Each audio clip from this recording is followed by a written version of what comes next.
have the Ayatollah of fantasy rock and roller with us today, Adam Rank. How you doing, Rank? They look great in person, and I just can't wait till next year where we can pack it full of 25,000. Hey, Bob, how you doing? Hey, I'm doing great. I didn't know it was Ball Guys Day. It was being ranked. I mean, how do you lose? This is the Dynasty Vipers ViperCast.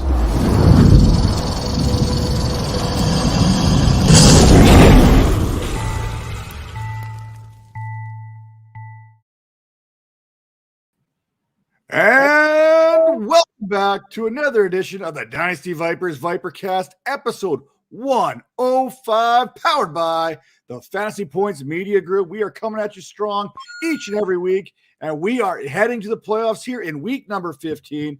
You want that little extra playoff edge? Not only are we giving you that, but head over to fantasypoints.com, enter promo code, wait for it, 22 Vipers 10, and get that 2022 subscription under your belt before we head into the Dynasty season.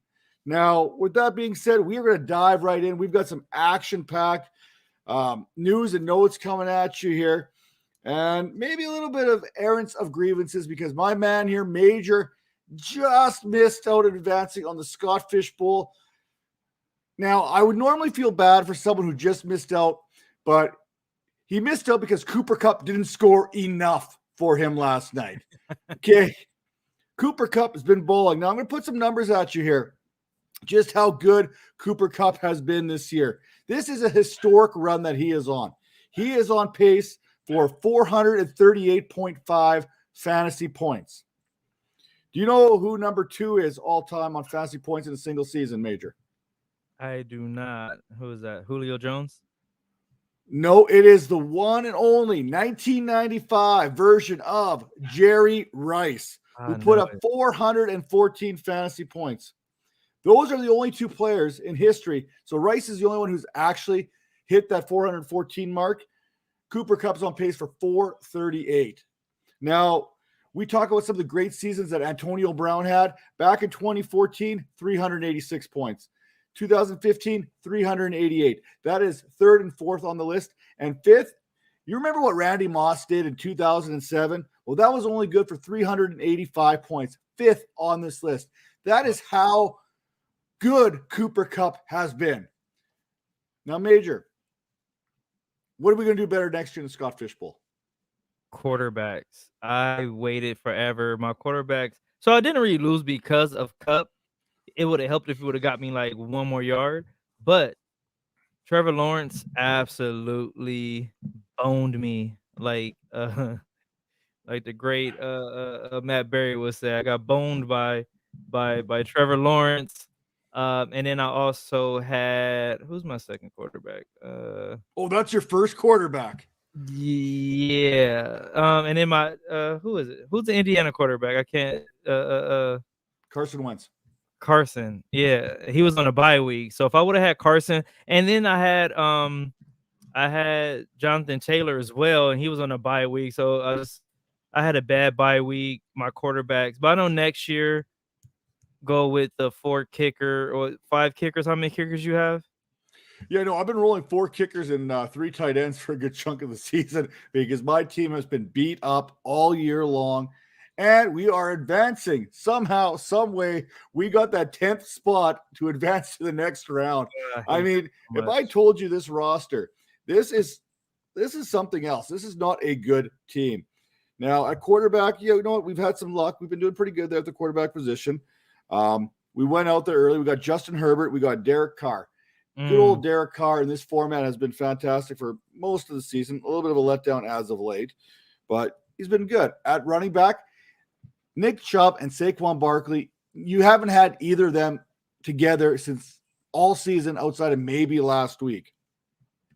But you know what I did do? I went out there a couple weeks ago and I found Derrick Henry on the waivers. So if somehow I can manage to squeeze in round by round, I could have a nice little caveat. Running back, number 1, returning to this lineup. Now, the wide receiver position. Hold on real second. My running backs is Jonathan Taylor and Derrick Henry. Like, if I could have just kept going, oh my God, it would have been dangerous. But yeah, continue, man. Well, and here's who's starting for me this week at the wide receiver position. Chris Godwin, great start. Love the matchup, everything about it. Russell Gage and Donovan Peoples-Jones are my wide receivers. You're like, well, why are you putting Peoples-Jones in there? Well, listen, A.J. Brown, Marquez Callaway, Devin Duvernay, T.Y. Hilton, Zach Pascal, Emmanuel Sanders. Not exactly instilling the fear in my opposition. Now, tight ends, Noah Fant, Rob Gronkowski, Hunter Henry. Let's go with this tight end premium, and let's see if we get a little bit of something going there. And, of course, the best kickers room in the entire Scott Fish Bowl, Graham Gano, Matt Gay, Young Hoku, and Matt Prater. And I'm not afraid to start all four of them if need be, because it's worked so far this season. But what hasn't worked so far this season is the COVID protocols. 75 players in the last 2 days have tested positive. I'll repeat that number one more time.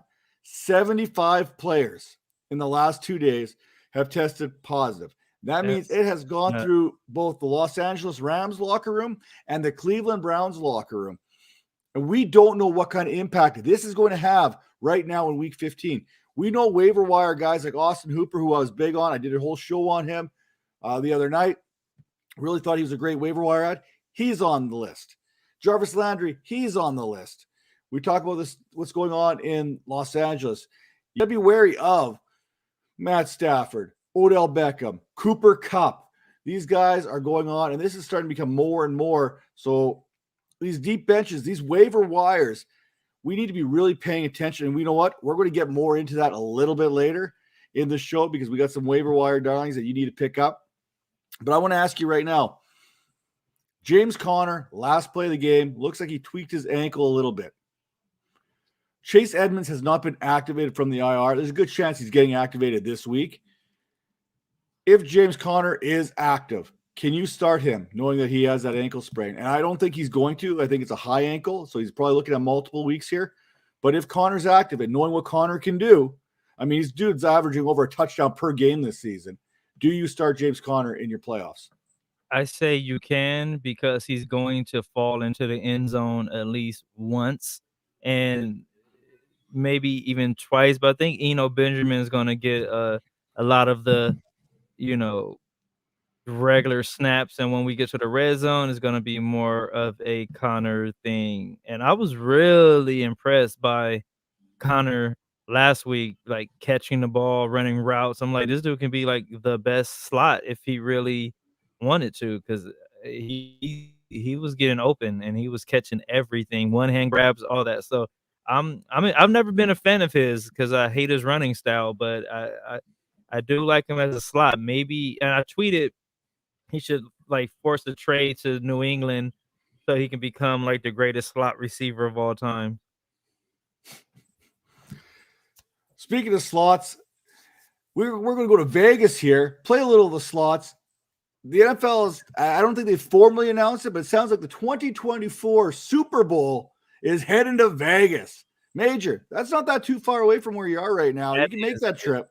I am there 1,000%. Like, my dad went to the stadium for the game. He told me it was an amazing experience. I haven't been myself, but I'm going to go, especially if Super Bowl. Yeah, for sure I'm out there. And this year we have it in LA, so I got 2 Super Bowls. Like, come on, man. There you have it. For the next 2 Super Bowls, our correspondent at the stadium is going to be Major Caldwell. He'll be walking around with a little tape recorder. Fancy Points. Or yes. ViperCast? Or this is going to be sponsored by somebody. I'm not paying for it. Hate that. We'll work something out. I'll see if I can turn in some bottles or something and see if I can help out a little bit that way. Now, who won't have to use bottle money to pay for Super Bowl tickets and stuff are NFL players, as it appears that the salary cap is going to go up from $182.5 million to $208.2 million this coming season. What that all means? Taysom Hill's going to get more money. Okay, maybe not, but you know what? Salary cap's going up. Maybe New Orleans knew something about that, and that's where they went with that, with the cash. And speaking of the cash, look who's back. It's Mrs. Money herself. It's Tera time. Tera Roberts. Thank you for bearing with me, guys. My headphones disappeared. I couldn't hear anything. It was awful, but happy to be here now. Well, that's good because I don't know if the people want to hear too much more out of me there. So I was falling asleep, so I'm glad you're here. I could hear the whole thing on my computer. It sounded great. So yeah, you were good. You're good. Well, I've always been. People have often said that I've got like a face for radio and a voice for silent pictures. So that's kind of where I go with when it's all said and done. And we've just kind of gone through some of the news and notes, but we got to talk about the real news here going into Week 15. Tera, KJ Osborne, top 20 wide receiver. The floor is yours. Oh my God. Yes, the floor is mine. I know Major is just gonna really hate this part right here because he doesn't like when I'm right. So he just doesn't like things like all the time because I'm right a lot. I was happy to get the win. Top 20 receiver, bold prediction, an actual bold prediction. Yeah, KJ Osborne, fantastic. You know what's crazy about him, and I think we discuss him later on in the show when we talk about waivers, but he's actually still very available, and which is crazy because I don't think people realize that he is legitimately now, with Adam Thielen out, the wide receiver 2 in that offense, like unquestioned. So, caught 3 of his 9 targets, very encouraging, 83 yards, touchdown, 86% snap count. So yeah, I'm feeling pretty good. And like you said, he's still out there. And Adam Thielen, he's still dealing with that ankle injury. We could have round 2 of KJ Osborne. Major, maybe this is an opportunity for you to pick KJ Osborne repeats his Week 14 in your bold predictions. Nope, I am sticking to my guns, and I will let you guys know about that later. But I'm really upset about mine because Bateman had a touchdown, if I'm not mistaken, and they called it back. Like, how? That's the worst thing that can ever happen to a young player and to myself. Like, he was in the end zone. They called it back. I was going to be right. I was celebrating. I'm like, yeah. Oh. So I get one of these. Well, I believe your prediction was Batman was going to score a touchdown. If I'm reading the show sheet properly from last week. So I changed it. I edited it on mine. We have separate show sheets today, so this is going to be interesting. So, yeah. It is. It's going to be top secret information. What wasn't a secret is I let you guys talk me into my not as bold prediction. And I went with Saquon Barkley would have 125 yards and a touchdown against the Chargers. The touchdown he got, but I fell short on the yardage once again. 95 yards and a touchdown. Did not meet the criteria, and that is an L for me once again. And my streak of 1 in a row comes to an end. That's all right. I will rebound this week. I will rebound this week on a very bold prediction moving forward. I don't think he understands how to play this game. I think he tries to get it wrong. It's not who has the most wrong predictions, right? Are you going low score wins? This isn't golf? No. Oh. Well, then I guess I've been doing this wrong the whole time. So you tried though. Before we can move forward, and apparently I really need to move forward with these bold predictions, we have to take a look back to know where we've come from. And we're going to take a little bit of a look back on the week number 14 here, talk about some studs and duds. And Tera, you're going to kick us off with your studs and your duds from week number 14. Oh, man. I mean, there were a lot of studs to go with, but I thought I would give it up to the guy who came out of legitimately nowhere in a backfield that was legitimately doing absolutely nothing to have a fantastic game. So I gave my stud of the week to Rashad Penny. 16 carries, 130. It deserves sound effects because I think this is what fantasy managers have been waiting for a long time, since we've been in belief that Rashad Penny could be something if he ever maybe stayed healthy. I hope I don't jinx it. I am knocking on wood right now. But 16 carries, 137 yards, 2 touchdowns. Now, granted, it was against the Houston defense, but which has literally just been demolished on the ground. But, if you look at it, Alex Collins actually was really incredibly unsuccessful on the ground with the amount of carries that he got. I think he was maybe 8 for 16 or 7 for 16, something absolutely awful and dreadful. So by comparison, Penny was deserving of that stud of the week. I think he really did a really good job. On the other end, my dud of the week, Cortland Sutton. He could be the dud of the week for the past, a couple of months. 1 reception, 2 targets, 9 yards total. Just abysmal. I mean, and against the Detroit defense that has just been absolutely lit up. So really just incredibly disappointing. Big dud of the week. Sorry, Cortland Sutton. Oh, let me give you Yeah. Very sad. Very sad. I've been reliving that nightmare of Cortland Sutton week after week since Jerry Jeudy came back to that lineup. It has been painful at times. And you know what? Everything was going tickety-boo for the Denver Broncos in that passing game for offense there before Jerry Jeudy came back. Cortland Sutton was doing what he was doing. Timmy Patrick, he was getting a little bit of something going on in the receiving game. In comes Jerry Jeudy, and nobody's doing nothing except Javonte Williams and Melvin Gordon. Now, we'll get on to that a little bit later, but Major, who are your studs and duds for week number 14? I couldn't really decide, so I went 2, and I went with the LA quarterbacks. I have Matt Stafford, 287 yards, 3 TDs. Justin Herbert, 275 yards and 3 TDs. These guys, like, just watching a game, it was like how to play quarterback. These dudes both have amazing arms. They were fitting the ball into these small pockets. They were like scrambling. They were everything you want your quarterback to do, they did. It was like a work of art for both of these guys. I'm just happy to have 2 amazing quarterbacks in LA. And now and that's going to segue to my dud. I mean, Trevor Lawrence, man, like, you lost me to Scott Fishbowl. Literally, I had a negative 13 point something points from him. Totally screw me. I lost to Scott Fish by 0.89 points. So not even a full point. All I needed you was not to throw 1 of your 4 interceptions. Like, we can't throw 4. You can't be an NFL quarterback and throw 4 interceptions. It's crazy to me. Like, why haven't they fired the coach yet? Like, why haven't they made any moves? Like, what is going on right now? Like, is Jacksonville trying to? They have so much talent. Like, if you look at their roster on paper, they have a ton of talent, especially on offense, and they just can't seem to get it together. So I'm going to assume it's the coaches. But yeah, that's it. Who do you got, Matt? Well, we kicked off our week number 14 with a Dalvin Cook special. They let Dalvin Cook all night long to the tune of, I mean, this is a guy who's just coming back from an injury. He had some of the freshest legs I have seen all season long. 27 carries, 207 yards, touchdown, 35 fantasy points. 35 fantasy points. If you had him in your lineup, start your studs, you were laughing after Thursday Night Football. Unless you had Antonio Gibson as your RB2, then it kind of counterbalanced each other out in a matchup that was money for the last few seasons. Yes, this Dallas Cowboys defense is different. Yes, Micah Parsons is a difference maker. Yes, but 4.1 fantasy points? Come on, Gibson. You got to be better than that. Gots to be better.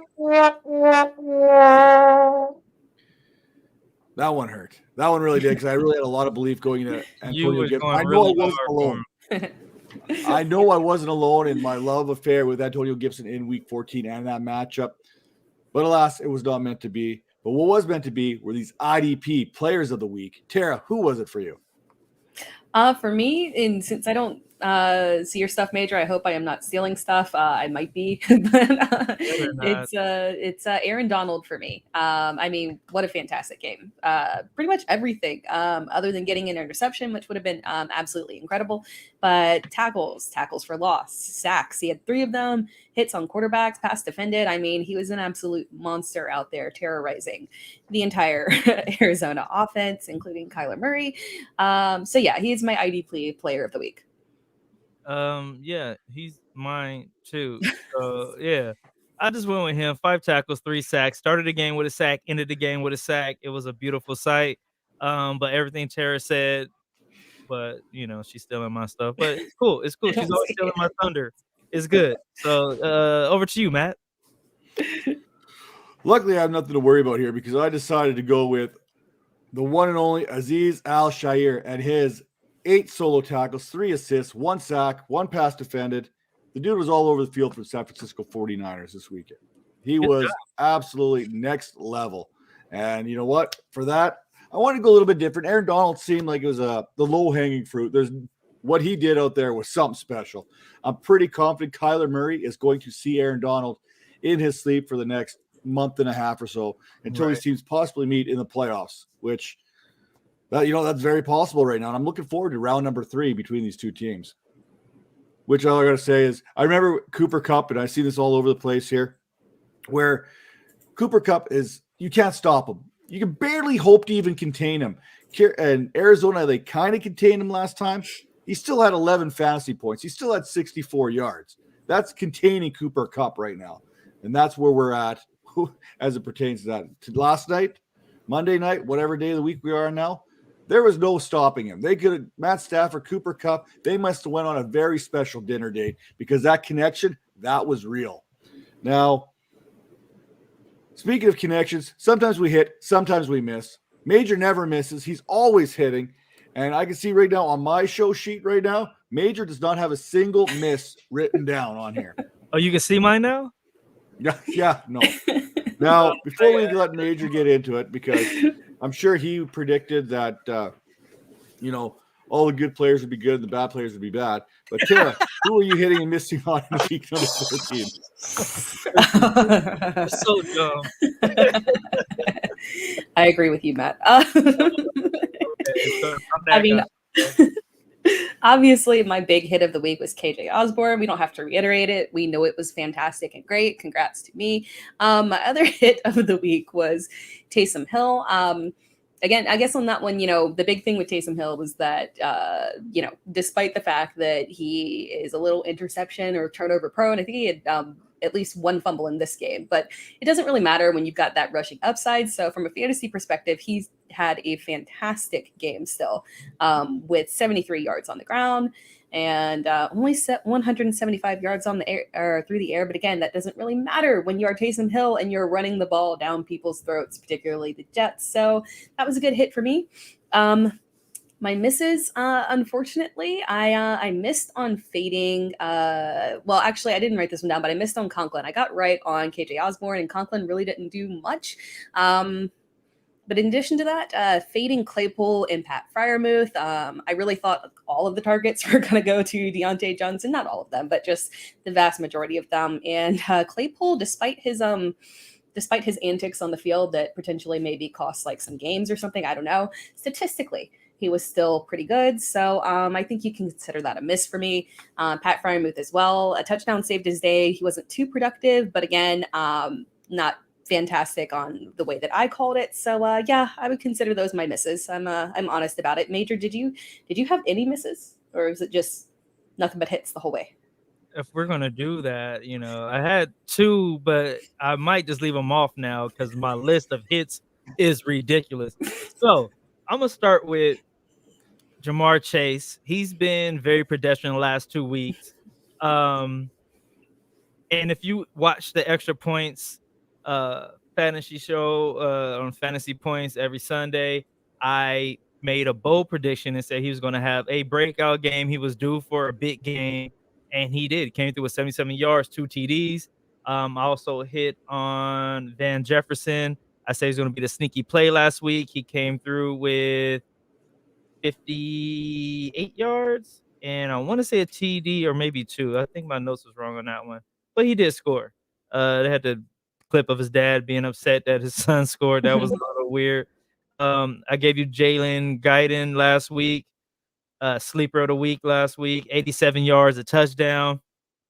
My stack of the week was a one that no one even would even thought of, but David Mills to Nico Collins. Mills had 331 yards and a touchdown. I don't know where my stats went for Collins. He had a pretty decent game. He didn't score, but I think he had about like 50 yards or something around there. But we don't fact check here, so let's go to the next one. My next hit, Rashad Bateman. I said he was going to score. He did. They took it back, but he still had a breakout game with 103 yards.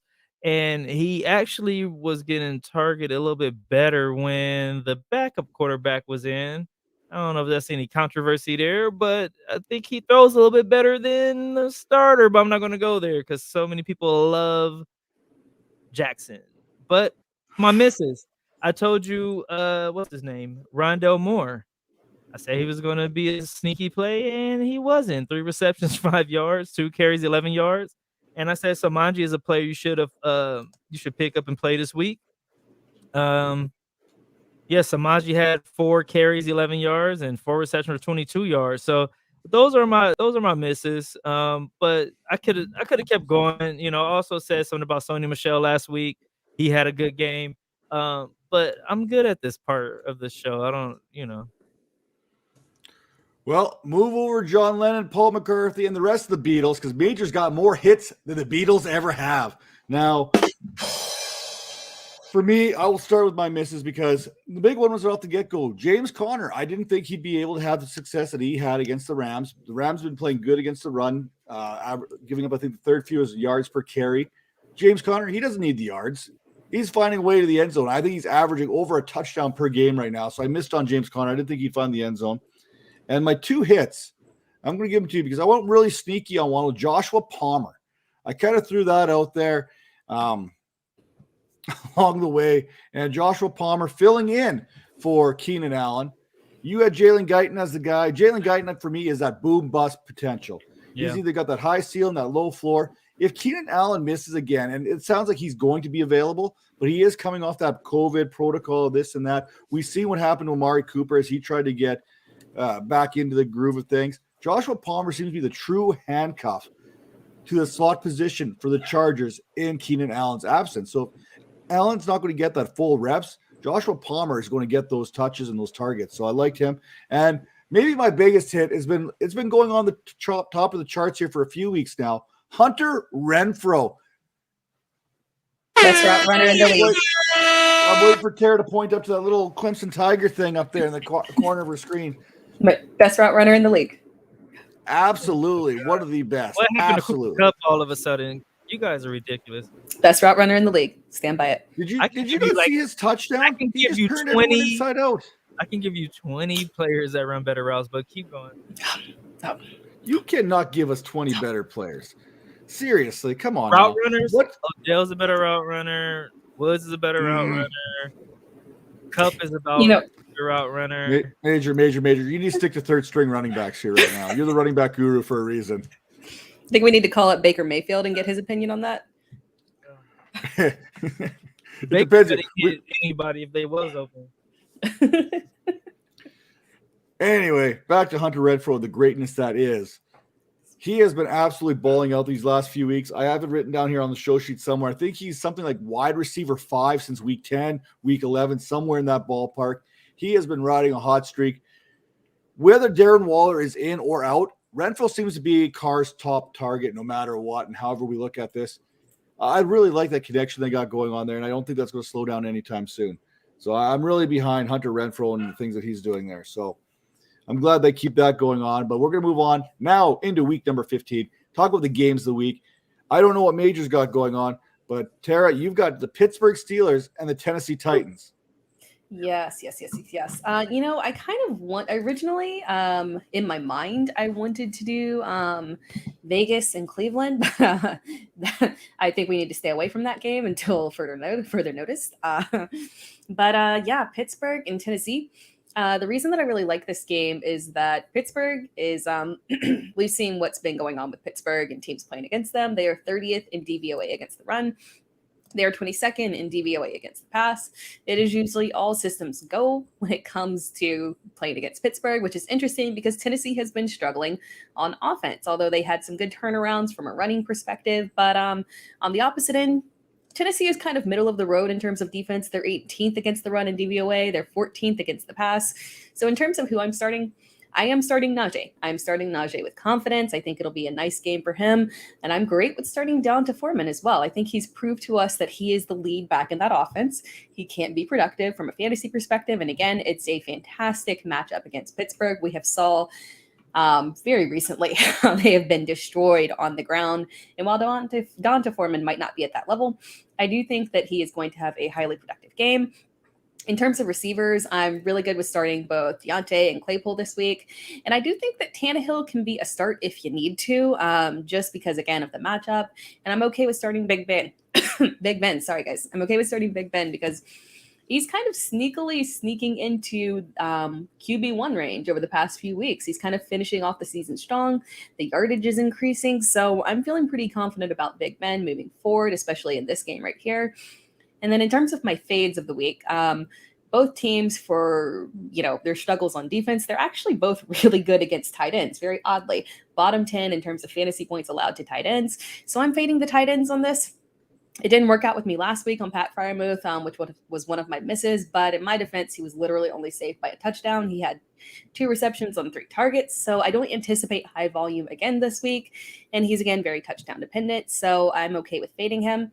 My sneaky start in this matchup is going to be Julio. And it feels really weird to say that Julio is a sneaky start, but he hasn't really, he's yet to be productive this year.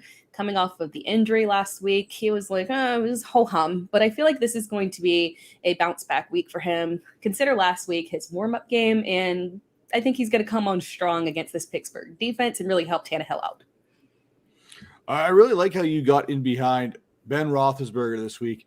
Now, Major, as someone being 40-plus years old here, that extra 3 days between games does the body wonders. No, but in all seriousness, Ben Roethlisberger, he played last Thursday night. He had just over a week to kind of get right. He had a 300-yard game against the Vikings. Tennessee comes in here bottom 5 as far as fantasy points allowed to the quarterback position. You could do worse than Ben Roethlisberger as a starting quarterback this week. Now, Major, I tried to post in the private section there what your game of the week is. Apparently, you missed it there. It's in the top right corner of your screen. Yeah. So now I'm going in blind here. So, Major, who is that game of the week for you? I went with the obvious choice for me, being an LA kid. I went with Kansas City versus the Chargers. And this game, your must starts. This is going to be a fun quarterback game. Hopefully. Every time I say that, the quarterbacks never do anything. But Mahomes, Herbert, you must start. That's going to be the fun thing to watch. Everyone's talking about Mahomes, but I think Herbert is like the hottest quarterback, to come in the league in the last 10 years. He's breaking all the records to like the fastest to everything for a 2-year quarterback. So he's breaking all the records. Mahomes continues to do what he does. So it's going to be a masterpiece. My people, I'm going to fade Mecole Hardman. I was a Mecole Hardman stan. He just hasn't panned out. Even with Sammy Watkins gone, I thought this was going to be his year to come and shine. Still nothing. Very, very lackluster season. And I'm going to go with Keenan Allen only because he's coming off of the COVID. That's the only reason. I like everyone from the Chargers in this game, but I'm just gonna go with Allen just because of the COVID thing. Sometimes it affects people a little bit different.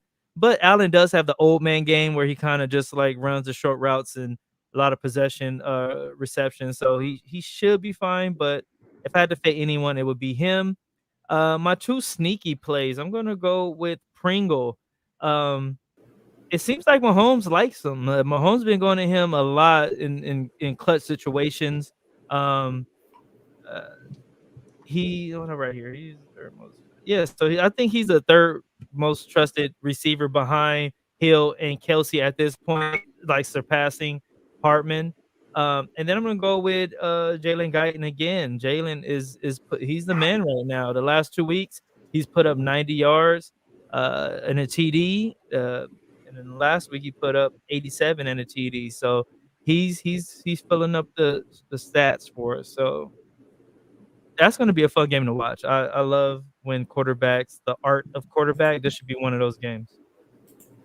So yeah, before we go on to my game of the week, which happens to be the exact same game of the week that Major just used, and I spent 20 minutes putting all my notes together for it. Why would you do that? I got it in mind. So go and give like the people the real stuff. Mine is super surface. Hold on, no. This is perfect. We'll see whose analysis was better. Oh, mine's going to be sure. His is going to be more entertaining, but mine's going to be more correct. But go ahead, man. We'll love my analysis here. But first, Bob Gilchrist asks, Ben Roethlisberger or Taylor Heineke this week? Ooh, that's a good one. I kind of like Heineke this week. I don't know why. I like the underdog. I like Heineke.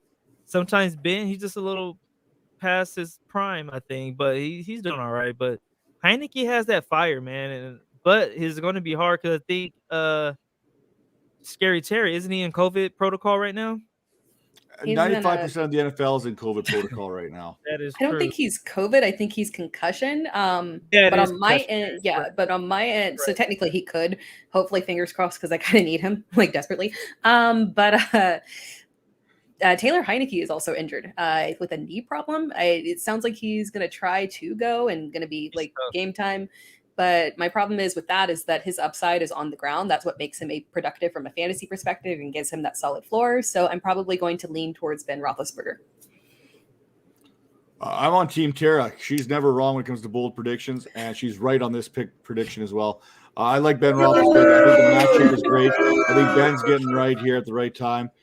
He doesn't need to air it out. All he has to do is nice little short crosses, Deontay Johnson, little dump offs to Najee Harris, and those fancy numbers, they get inflated drastically in comparison to what Taylor Heineke does. And his 11 completions last week. I have trust issues. Now, Rod Elliott comes in. We want to flex Foreman or Cole Beasley in PPR. Major, where are you going? You going running back? You going wide receiver in the flex? Beasley made some noise. He's been making some noise lately, but I'm gonna go with my running backs. You know, running backs they tend to get the ball a little bit more than a receiver. So that's my basic logic there. Tara, what about you? So Emmanuel Sanders is not going to play. So I think that kind of bumps up Cole Beasley. I might lean towards Cole Beasley, even though I did just say that it's a fantastic matchup for Foreman. But I think maybe if you need the upside, and it's playoffs, we all need upside. I would lean towards Beasley maybe. Yeah, it seems to me that the only player not catching COVID right now is Cole Beasley in the NFL. So I really like Cole Beasley this week. And exactly like Tara said, Emmanuel Sanders is out. Cole Beasley automatically assumes that number 2 option. Yeah, Gabriel Davis, he's been coming on very strong here last couple of weeks. But PPR, that's the key for me. And I can't trust this Titans backfield. I don't know if it's going to be Foreman. I don't know if it's going to be Hilliard. Major, you're the RB3 guru here. Can you make sense of that whole situation? Is there a definitive answer? There is no definitive answer. They're going to, whoever has a hot hand, that's what they're doing. So I went with the Cole Beasley. Wasn't he the only one that spoke out against like COVID at the beginning, and now he's the only one not getting it? I think he wasn't the only one that spoke out. He was the most vocal one. He definitely was brought the most pitchfork. dramatic. He was the most dramatic. There were a couple of them, but that one was the one that was like. I mean, it's not like he faked his own COVID passport card or anything like that. I thought you were going to take it in Aaron Rodgers' direction. It's crazy how many of these like weird instances with COVID that we have. Oh, I thought he was talking about Aaron Rodgers. That's why I looked at Tera like, but there's somebody else. That is weird. Aaron Rodgers was immunized. There's a difference there. He did not. Tomato. Not lie. Yes, now, he did not. I'm going to pivot on my game of the week just because I'll let Major have the thunder there, but I will kind of point out some things here with the Chiefs-Chargers. Last time the two teams met, Justin Herbert, 284 and 4 touchdowns. Mike Williams, 7 catches, 122, 2 touchdowns. Keenan Allen, he had a touchdown. Austin Eckler had a touchdown. Eckler's ankle injury, short week, turnaround. Justin Jackson may have a bigger factor here, especially PPR. Something to keep an eye on in this matchup. You want sneaky plays. Justin Jackson's a sneaky play, and so is Josh Kelly there in the goal line. So those are a couple sneaky plays there for Los Angeles. And then flipping the script here to the Chiefs here. Mahomes, 266, 3 touchdowns, 2 interceptions. Clyde Edwards-Helaire, 17 carries, 100 yards. Kelsey, 7 for 104. And the Chargers, they kept Tyreek Hill in check, 5 catches for 56 yards. I think they repeat that. So for me, Hill is still a fade this week. But all that being said, I'll pivot here slightly to another good game of the week here. I'm not going to make this my bold prediction, but this is going to be the Mac Jones game against the Indianapolis Colts this week. You've got the Patriots. You've got the Colts. Here's the thing. What will Jonathan Taylor do? We know what we want him to do. We know what he's capable of doing, but we also know what Bill Belichick can do and how he can take players out of games. Is that going to continue this week against the Colts? I don't know, because Jonathan Taylor, he's on a different level right now. But I don't want to tell you to fade him. You're starting him no matter what. You are starting Jonathan Taylor. No questions about it. But I just don't know where I'm going to go with this. The Patriots are so good in what they do. Kyle Duggar, he's a difference maker in the safety position. He's built like a linebacker. He can play that box. They can bring an extra body down and see if Carson Wentz can beat them with his arm, with Michael Pittman, who's kind of tailed off a little bit the last couple of weeks here, T.Y. Hilton, who's been tailing off for the last couple of years now, and how that's going to all factor in. Now, got a couple more questions here. Bob's asking, Kyle Pitts or Kyle Pitts? And for me, this one's tough because they're pretty even, and neither of them have been very successful as of late. So I'm going to give Kyle Pitts a slight edge here, but it is close enough where I can't blame you if you go with Kyle Pitts on the other side. So go ahead. Go ahead. No. Go ahead, Major. Because I was going to let Bob have it just a little bit because in the off season, we were on Clubhouse every day talking about the draft and everything. I like Kyle Pitts, but not as much as Bob. I had a 1-1 and 1-3 in one of my leagues. I picked Kyle Pitts with the 1-1 because Bob made such a great case for it. And I got Trevor Lawrence. So both of those guys kind of just like owned me. You know what I mean? So Bob, stop with the Kyle Pitts, man. Oh, enough is enough. It's not his fault. They're just not using him, but Bob, knock it off. Come to me next season when they have some kind of offense built for him. It seems like he's out there running routes and he's not the number one receiver in any other route. It makes no sense to me when you have someone who's 6'6", 250 pounds, and he only has one touchdown. Like, that makes no sense. But go ahead, Tera. You know who doesn't have one touchdown this year? Pat Freiermuth, okay? I said this a few weeks ago, or beginning of the season. So I would not be surprised in this weird season that Freiermuth would be the top rookie tight end. There's only like 10 or 12 points separating these two right now as far as fantasy goes. I said it with tongue in cheek and kind of half jokingly, but that could come to be the truth by the end of the season if Pitts cannot find the end zone. Now, Tera, over to you.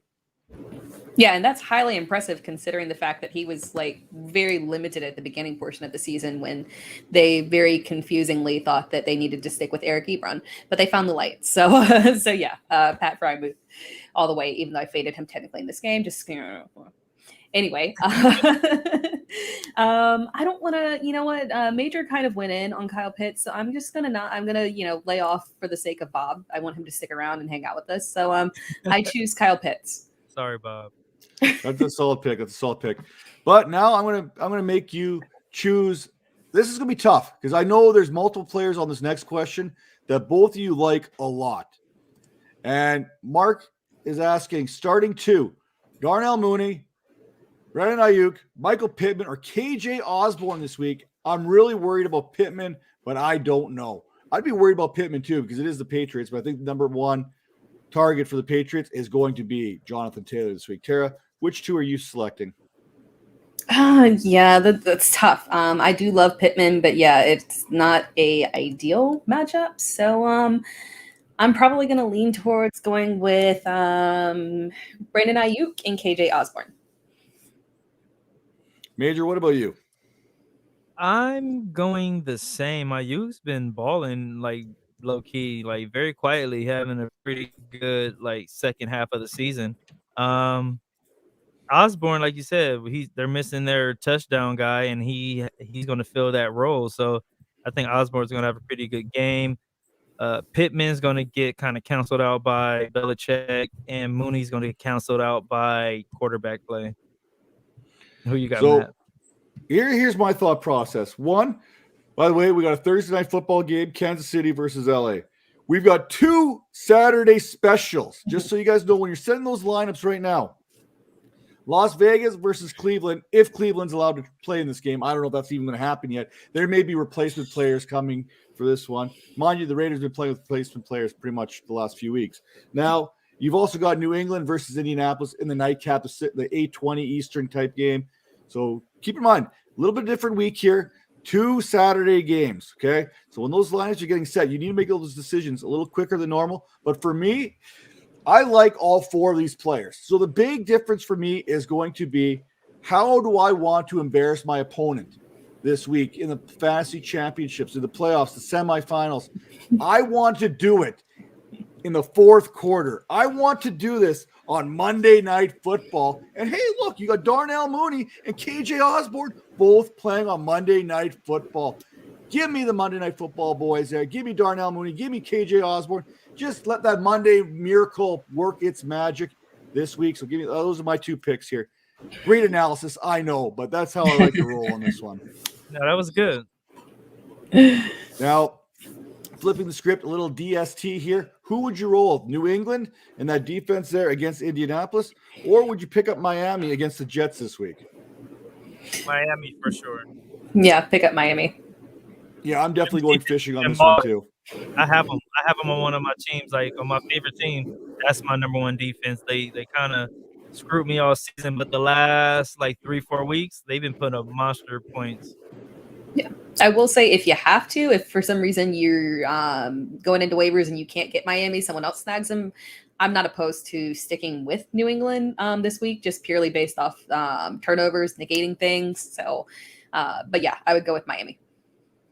But Bob said with New England, I like New England, but Indiana has a pretty potent offense, man. They have the best running back in the game right now, and they have some young receivers and a quarterback who is a little spotty. Sometimes he's on, sometimes he's off. But when he's on, he's really on. So I would just be wary of that just a little bit. All right. And you know what? With that, we've got some lineup decisions to make. We've talked about what's going on this week as far as COVID protocols and how that's affecting our fantasy rosters and how this is affecting your favorite national NFL teams right now. There's a lot of it going around. Like I said, 75 players have tested positive in the last 2 days. It's going through Washington. It's going through Los Angeles. It's going through Cleveland. It is not discriminating against any team here. But here are some waiver wires. I'm going to start with Spitz Picks. He can't be with us tonight. He's got some personal stuff going on. So prayers out to his family here right now from the Viper family. His picks here right now are going to match a lot of what we have. Luckily, we get to talk about him one way or the other. So he wants you to know out there, go out there and get yourself Rashad Penny. Get yourself some Van Jefferson, KJ Osborne, Russell Gage, Amon-Ra St. Brown, Rashad Perryman. By the way, he pumped him last week. If you remember that, he was all over Perryman before Perryman got that big touchdown. Justin Fields, Taysom Hill. And you want to get sneaky? You want to get freaky? Royce Freeman with the Houston Texans, I believe, and Malcolm Brown. There's some stuff there with Myles Gaskins there. Matchup versus the Jets. First off, Malcolm Brown, he needs to be activated. Right now, he's kind of currently behind Salvon Ahmed and Philip Lindsay as far as the depth chart goes. But those are kind of his guys. Tara, who's your waiver wire that we needed to go out there and get? I mean, he pretty much covered like legitimately all of them. I will say the one person that he didn't have on there that I'm saying I think he's exactly 50% or slightly a little bit higher than that in Yahoo League. So if you're not in too deep of a league, go out there and get Devontae Parker. I think a lot of people have forgotten about him because he returned. It was kind of like it was a ho-hum game. But again, that was after him coming off of IR. And then the Dolphins had the bye week. But I think that's kind of made him like fall back a little bit. And you have to remember that he is the number 2 in that offense behind Jalen Waddle. And that's really not a bad position to be in. So if you're looking at Tua, he's been an incredibly consistent quarterback since his return from being out earlier in the season. So if I'm looking at the matchup with the Jets, I want to roll with Devontae Parker. I feel good rolling him out there. So if you can snag him, go ahead and grab him. And then Major. I know you've probably had a few of those guys that he's got on that list too, but do you have someone else that he missed, or is there someone there you want to touch on just a little bit more?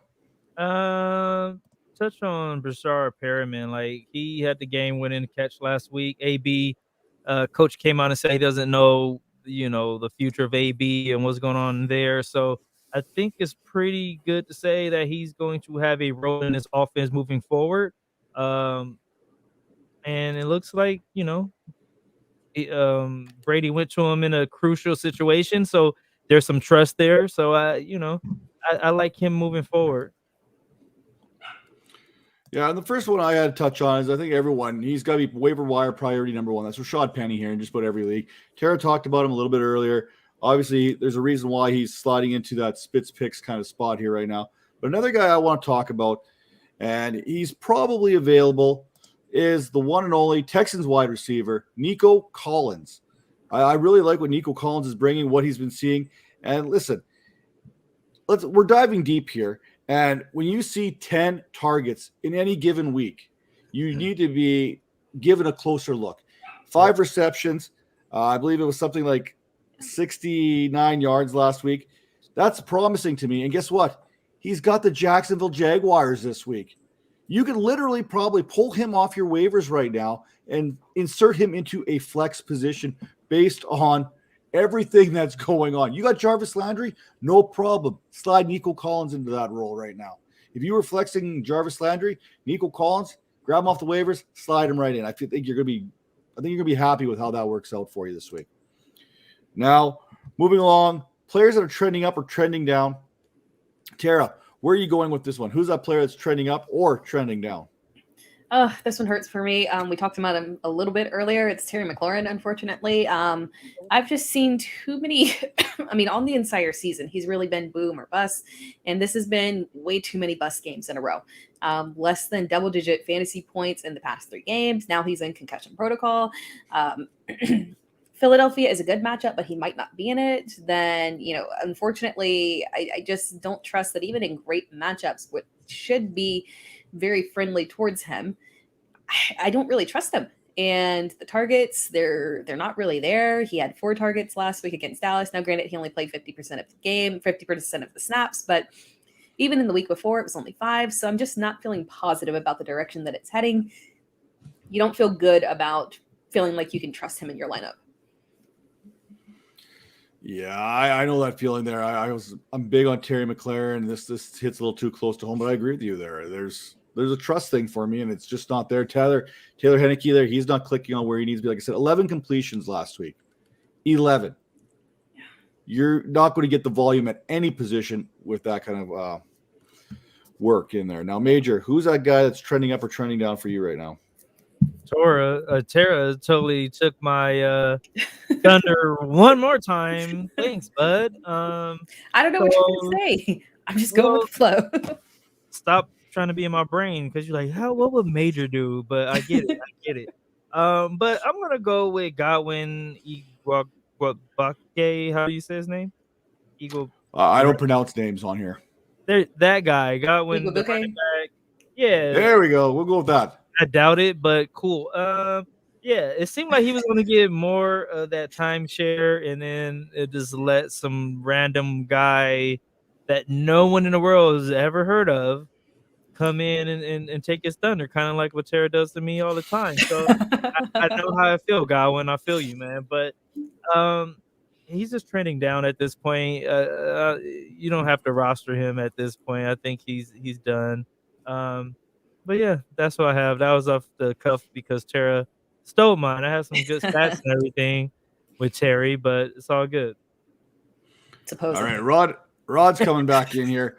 I know where I want to go with this question, but I'm going to pose it to you two first there, starting off with Major. Jerry Jeudy, Van Jefferson, or Chase Claypool, PPR? I'm going with Van Jefferson just because of that big play potential, man. Like, I like those bonus points for those 40-yard touchdowns and stuff like that. So, and Jeudy, it seems like that offense, they don't know what they're doing out there now. Claypool. So I'm going to go with Van by process of elimination. Then over to you, Tara. Yeah, I agree. I wish you had asked me first, so it didn't look like I was copying Major. But let me throw some additional analysis in there. Again, I mentioned the matchup for Claypool is good, but that matchup right there for Matt Stafford and against Seattle is very good. And again, we've unfortunately got Odell, who's going to be out possibly. We haven't seen a player test positive for COVID and actually be able to play in the same week. So it seems unlikely. So we're looking at Van Jefferson as the clear wide receiver 2 in that offense. We can't trust Jerry Jeudy, unfortunately, with that situation down there with the Denver pass game. So yeah, it's clearly Van for me, for sure. And for me, I'm kind of torn on this. I want to go Van Jefferson. I think he's the best of the 3. Now, the only problem I have with that is they've got the 4:25 kickoff.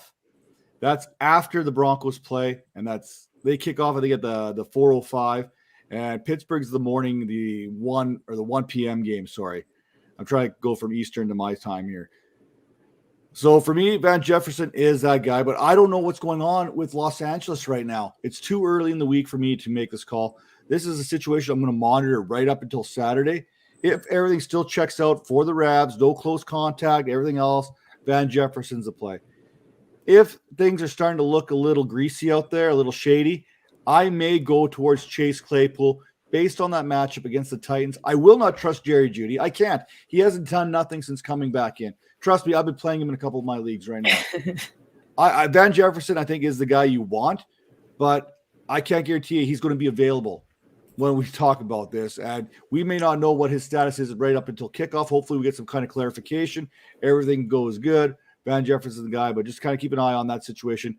And you know what? Claypool's not a bad option, but he's got the 1 p.m. game, which comes a little bit earlier than what Van Jefferson's set up to do.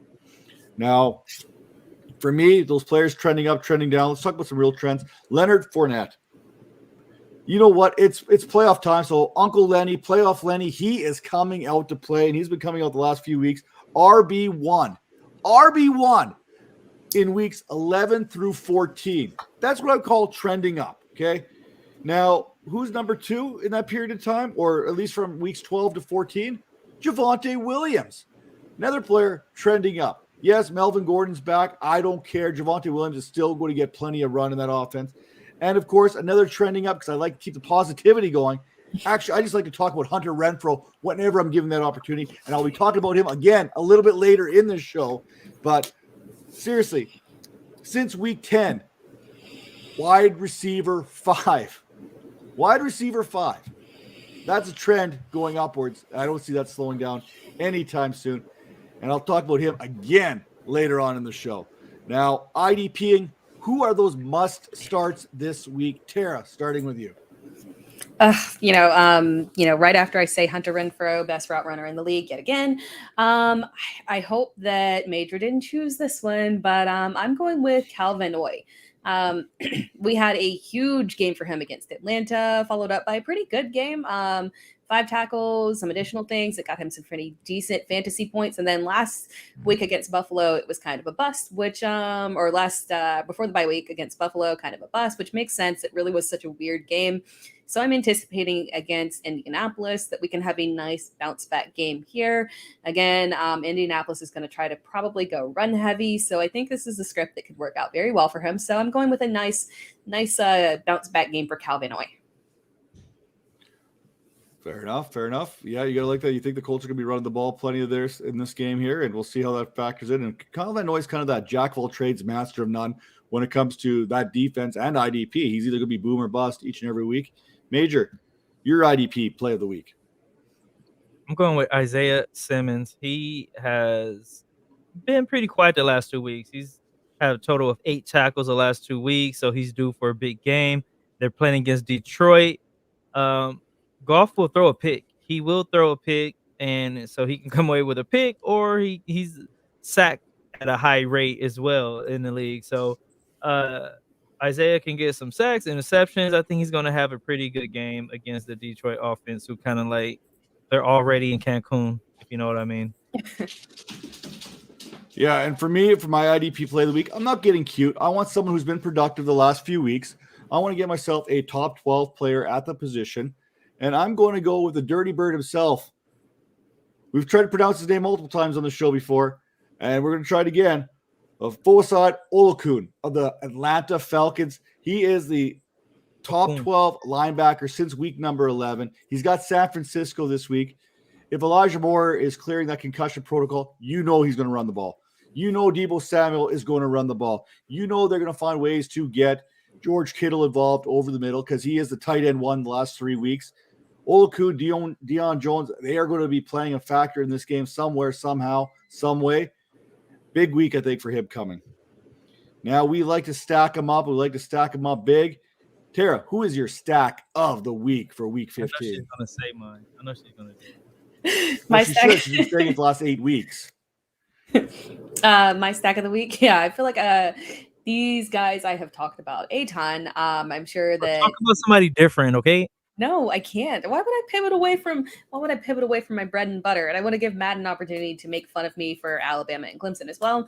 My stack of the week, it's obviously Tua and Waddle, the Alabama stack of the week. Again, you have to continue to target these teams that are playing the Jets. Last time that Tua played the Jets, he was very productive from a fantasy perspective. So I am trusting him again in what should be a very productive game from him. And then Jalen Waddle. Oh my gosh. For every bit of stable that Tua is, Waddle is literally has become a stable wide receiver one. It is crazy. Devontae Parker coming back. Well, good for Devontae Parker. He's someone that I'm advocating picking up off of waivers, obviously. But again, I don't think that aggressively affects him in any way, shape, or form. He's the clear wide receiver one in that offense. The connection between him and Tua is fantastic. So they're my stack of the week. You got to go with it. Major, I know you agree with her. You want to go with it too. Do you need a minute here to kind of regroup? Do you want me to go, or you good? You can go. I'll try to look for someone else, but you're killing me. You're killing me, Smalls. I'm going to. I wouldn't call this step out of my comfort zone here a little bit, but I'm going to go with Kyler Murray and AJ Green as my stack of the week. Now, why is this something of significance? Like James Conner on the last play of the game, kind of twisting up that ankle. DeAndre Hopkins, correct me if you or jump in if you've heard this before, got hurt late in the game. He did suffer a little bit of a tweak, a little bit of whatever you want to call it there.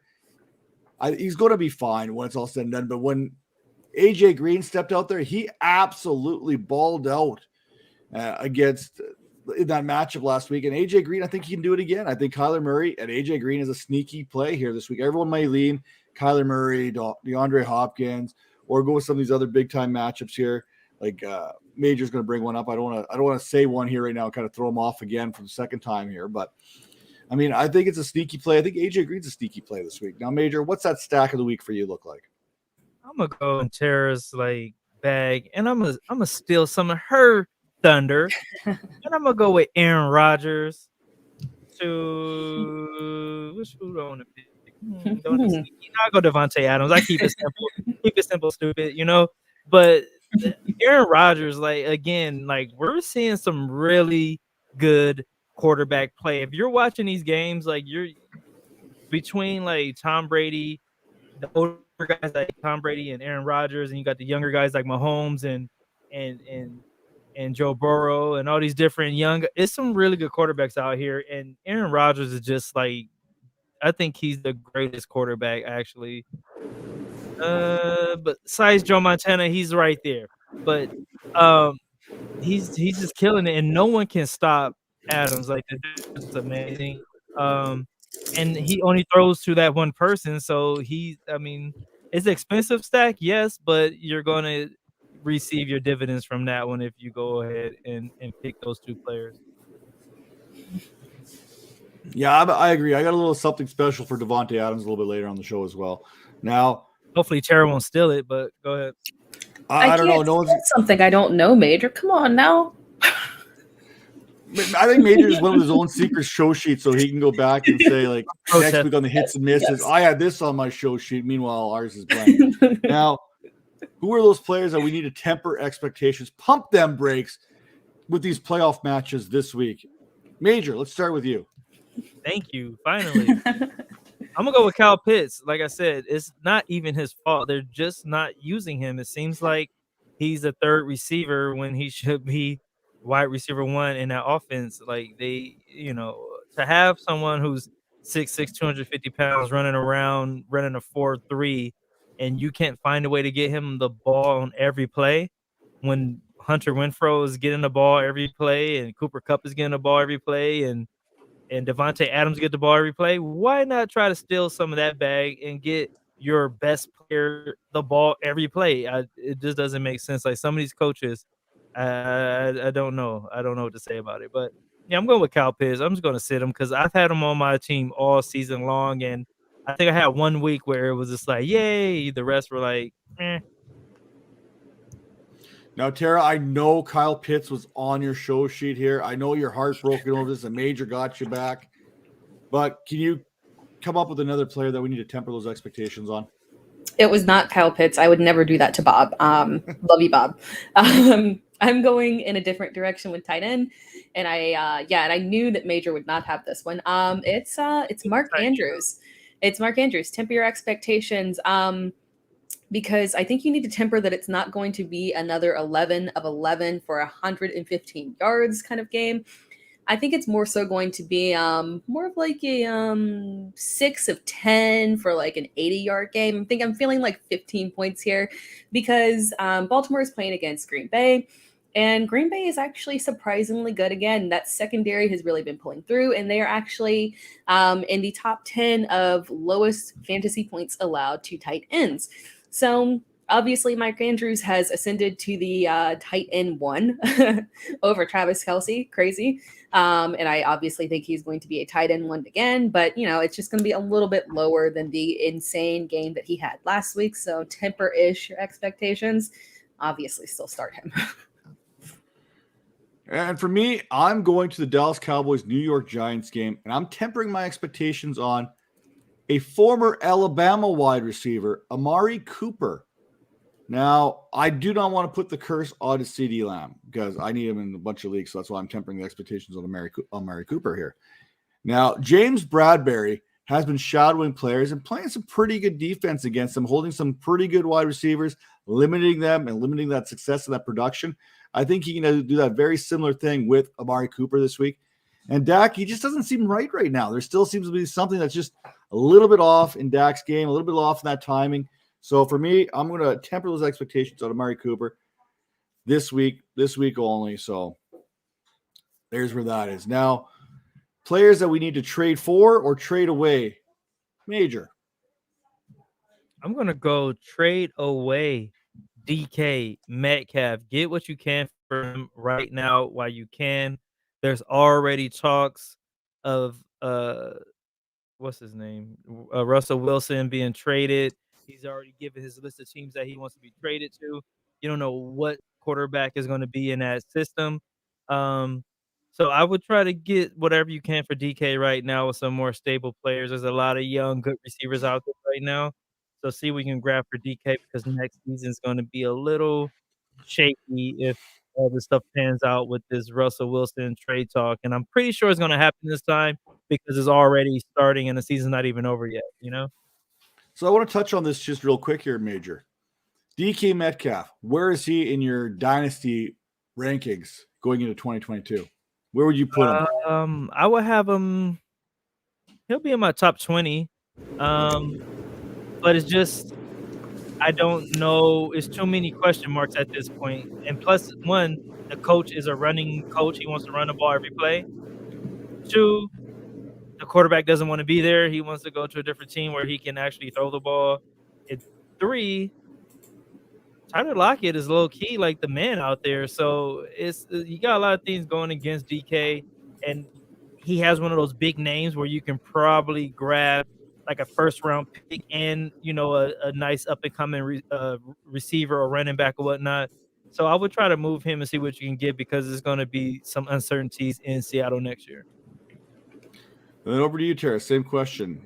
Trade for, trade away. Who you got? Trade. I don't have the same feelings about DK Metcalf that you do. I like him. Don't get me wrong. I like him, but it's just too many question marks out there. Go ahead. I think it's Russ. Ever since Russ came back from injury, that's just kind of been really weird for him and favoring towards Lockett. But my trade for, I'm going to do a trade for. I'm going to do a trade for Amon-Ra St. Brown. We talked about him earlier in the show. Again, I feel like when you see these kind of late season pushes from a rookie wide receiver, you can't ignore it because often these things turn into a guy making that jump. So when I look over the past 2 weeks, he's had a total of 18 receptions, 24 targets. And Jared Goff is there. We may not like it, but Jared Goff is there. He is establishing trust and consistency with Jared Goff. And he's showing that when TJ Hawkinson is not the featured pass catcher right there, that he is more than happy and more than able to carry that workload. So I'm liking what I'm seeing. We've heard a lot of positive things about him in the offseason. So if I'm going out and I'm looking at someone in Dynasty, I want to take a chance on Amon-Ra St. Brown. And maybe you can get a little discount because he's not in an ideal situation, but it cannot get much worse than this. So it's only up from here. I want to circle back to that here in a second. Amon-Ra St. Brown, Nico Collins, that type of player here in just a second. Now, for me, I'm trading for Michael Pittman. Now, I think he's been trending down a little bit the last few weeks. So I think that value is kind of coming down. He still has 42.7 fantasy points in the last 4 games. He's still giving you 10 plus. The value is still there. He may take a little bit of a knock here this week against the Patriots, but I think he's one of those guys I think you could build your dynasty rosters with moving forward. And right now, I think the price is still reasonable. Now, I'm trying to get ahead of the curve here, get them before the getting is good. But that brings me to my next kind of question here with the waivers. Now, I probably could have touched this a little bit earlier, but I seen this kind of get posed a little bit earlier. If you don't make the playoffs, should you be allowed to work the waivers in redraft versus dynasty during the playoffs? Major, should you be allowed? I don't think there might be 2 different thoughts. Maybe you have the same thought in regardless of the format here, but should you be able to work the waivers if you are eliminated from the playoffs? No toilet bowl, no nothing. Playoffs. No. If you're not in the playoffs, you need to relax. Let the other people who have a shot, let them play the season out. You've done what you've done. You probably tanked a little bit. You're trying to get the number 1 draft pick at this point. In redraft, I say no again. It's that's the rule in Scott Fishbowl as well. Like once the playoffs, once you're eliminated, you cannot be in the waiver wires. I just think it's classless, it's poor taste to try to take a player when you're not even using them. I'm of the thought, like, if you're not in your team, we should be able to draft players off of your team because you're eliminated. Let's play that fantasy game. I don't want to play that game. Where do you stand on this? And do you have a different opinion when it comes to redraft versus dynasty? Yeah. In dynasty, all things are fair in my opinion. So I'm good with whatever there. Yeah. Pick up away. These are guys that you could be utilizing moving forward. So yeah, for sure. In redraft, if there's not a toilet bowl, if it's literally that's just it, like in the Scott Fish Bowl, like your roster is done, like you're done. So I get it right there. But in a lot of redraft leagues, there's a toilet bowl. People are playing for pride at that point. You're playing with your friends. You want to win. You don't want to be that person that's in last place. Maybe there's like some kind of punishment or a trophy or something. So if your team is still playing, and even if you're playing just to maybe come in like 8th place, that's okay. At that point, I'm okay with you trying your best to win. Play to win the game.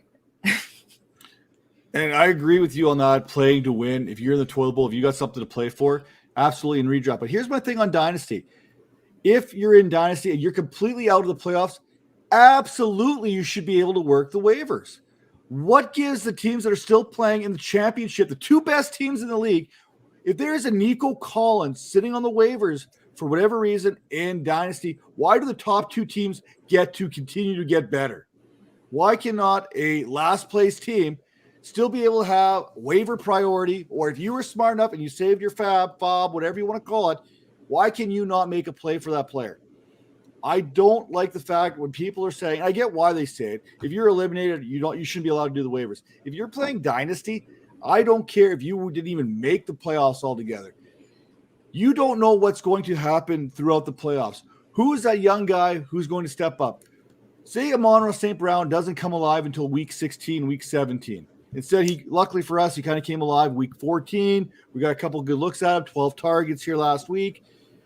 But you know what? Some people may have been eliminated already by that point. Should they not have been able to get a waiver bid in on a guy like Amon-Ra St. Brown? Josh Reynolds.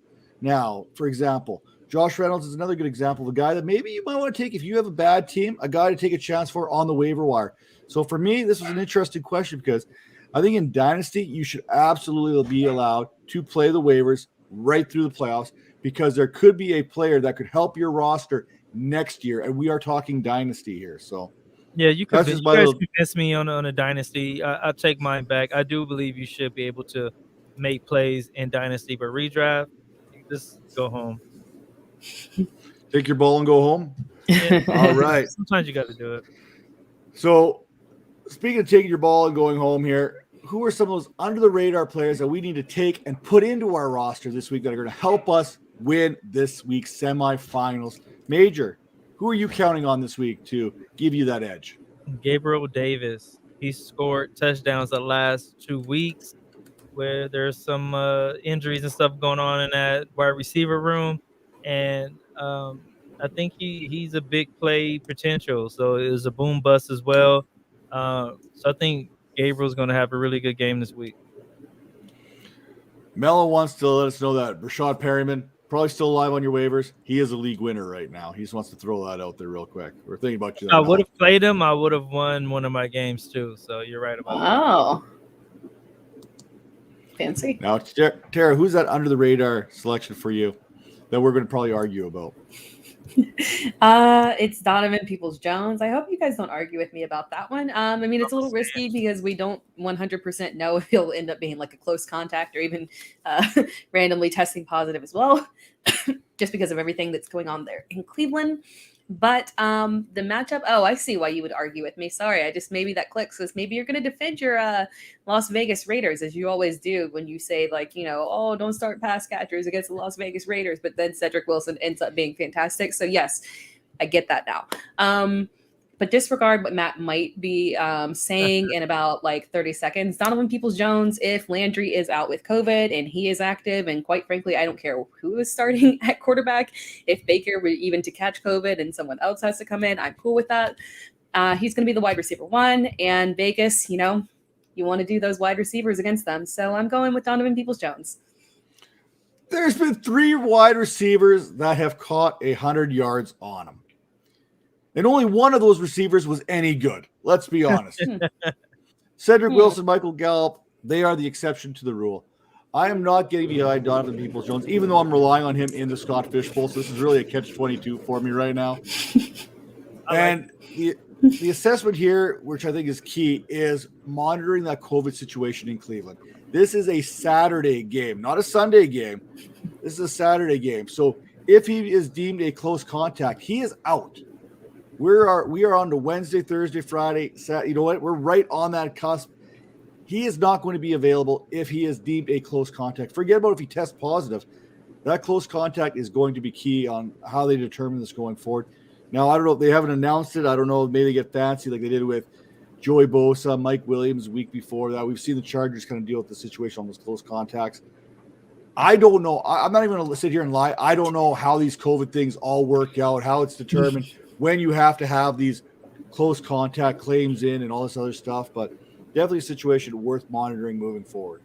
I think the Saturday game is a benefit, though. If it were like a late Sunday game, that's where you might get a little uncomfortable, or Monday night game. But the earlier means that you can take the risk of getting him off waivers and be ready to start him, and then you can just pull him out last minute and then start somebody else on Sunday. It's all good. It's all good. Go with it. Cedric Wilson numbers. Maybe that should be my bold prediction. I don't know. Maybe we'll see. No, because COVID. I don't want to take that risk. Come on. No risking, no biscuit. Now, for me, I'm kind of leaning here a little bit towards Malcolm Brown here a little bit. But listen, Myles Gaskin, I think he's in that COVID protocol too as well. For me, he's one of those guys that if he's playing, you put him in your lineup. It's the Jets. It's the Jets' run defense, which is absolutely the worst in the league, and it's not even close. Whoever is behind center there, behind the quarterback, behind Tua there, you're putting them in your lineup. It's that simple. The Jets are that bad against the run. Whether that's Malcolm Brown or Ahmed or Phillip Lindsay. Hopefully it's Myles Gaskins because this seems like a positive week for Gaskins if he gets back in the lineup. But that's kind of my sneaky play, the running backs against the Jets. That seems like a no-brainer each and every week. Now, what's a no-brainer each and every week is my bold predictions because they've been not very good all season long. But someone here who has been nailing those bold predictions, almost probably about a 30% clip so far this season. Me? Tara, we are going to do your prediction last this week. All right. And we're going to go to someone who's just as bad as me when it comes to predictions. I've been right twice. Yeah, well, I've only been right once, so you're one up on me.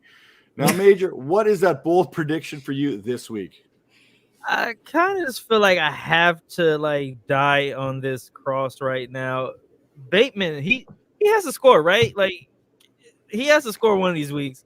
I think I've been saying this for like the last 3 weeks and 0.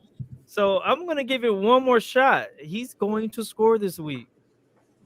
Rashad Bateman scores his first touchdown.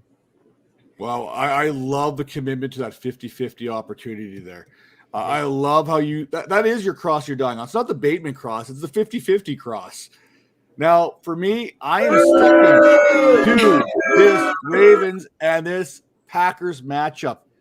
And I'm going to say that even I'm laughing at this already. I am going to say that Davante Adams, he is going to go for 200 receiving yards and 2 touchdowns this week against that Ravens team. Why? Because I am bold, and when I nail this, I am going to look like a genius. Listen, the other thing is I'm always wrong, right? We've come to that conclusion. Yes. I am playing an unhealthy amount of Davante Adams in my playoffs right now. So I either win or I win, one or the other. I never lose. I either win or I learn. That's how I look at things right now. And right now I'm learning. If I'm going to be wrong on my prediction, I'm going to be right in my fantasy leagues. Oh, right there. Guy tapping forehead with his intelligence. Now, Tera, can you go bolder than Davante Adams' 200 yards, 2 touchdown game? No, I will not. I go bold, but I don't go ridiculous. I still want to be within the. Oh, I go bold. I do. I definitely don't do like 50-50 either or like predictions. So I keep it pretty bold. But you know what, Matt, you invited a challenge there. So I am going to go with. I'm going to go with 2 because I want a contingency because I don't want to be knocked out of bold prediction if for some reason COVID attacks Donovan Peoples-Jones. So I want my first prediction to be, yes, Donovan Peoples-Jones, top 20 receiver. We are going the Cedric Wilson route here. And then my second one, if for some reason that can't actually be physically possible because he is not on the field, I want to go the contingency of KJ Osborne running it back. All right, back-to-back top 20 weeks there for KJ Osborne is the contingency plan there, the backup plan, if you will, to Donovan Peoples-Jones. And you notice I learned my lesson on this one where I didn't quite get nearly as animated as I did the last time. I don't think it has to do. I think it's the actual selection is the problem.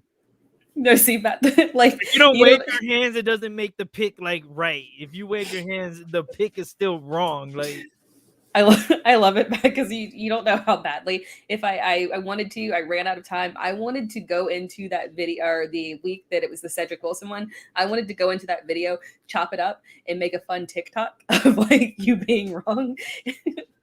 You know what? We've got 15 weeks worth of wrong predictions here right now. You could cut up a whole whack load. You could have your TikTok template of my bad predictions all set up. Only like 10 seconds or something. Like I don't think you need like an hour and a half to like get all his into one video. No, this is why you do a new one each day. You can just keep rolling them. It's like on repeat here. So we can do it in off season until like the season starts, and it would be good to go.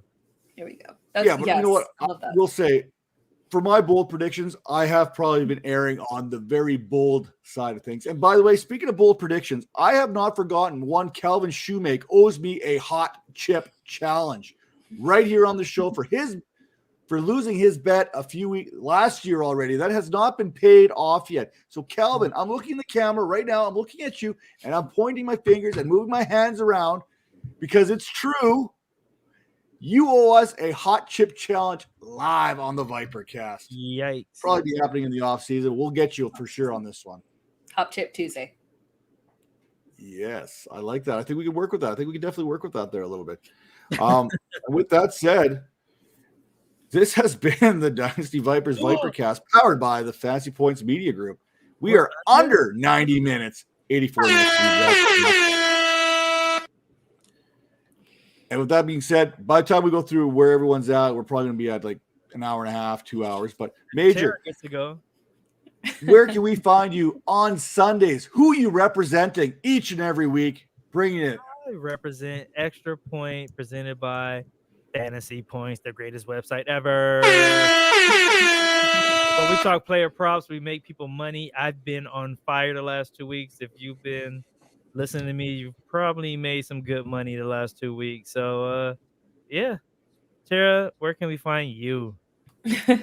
You can find me here, of course, and Fantasy Pros, Fantasy Alarm, and Osimo. And look forward to, so as we're wrapping up the fantasy football season for Osimo, we might our fantasy football show is no longer continuing through the playoffs, but I might be doing some different type of content with them as well. So keep an eye out on that for some fun new content. So good things coming on the horizon. That's fantastic. I want to point out, everyone, right now, head over to Tera's profile right now. She's got her top 10 busts that she went out there before the season started.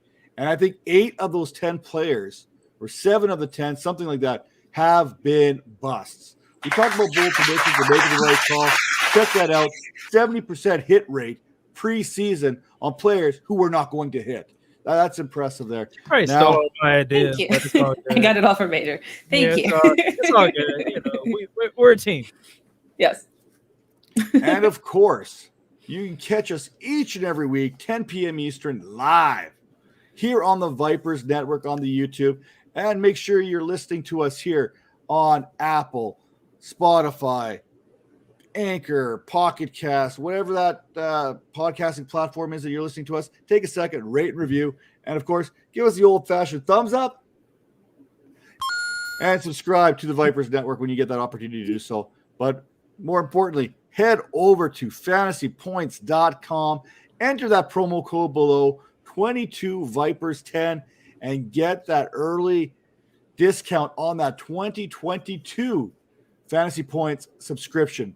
I'm telling you, they've got some big things on the horizon there, some great articles, some great minds over at fantasypoints.com. You're definitely going to want to tune in for that. And, of course, Major's got his show going on there. Good job, Major. We love you. And like I said, we've got new content coming out almost daily here on the Vipers Network YouTube channel. Check it out. Give it a thumbs up. Get in there. Subscribe. Get in the comment section. You know, we love the interaction. Hit us up on Twitter. Our handles are there at Way2MajorFF, at It's Tera Time, at Matt Donnelly FF.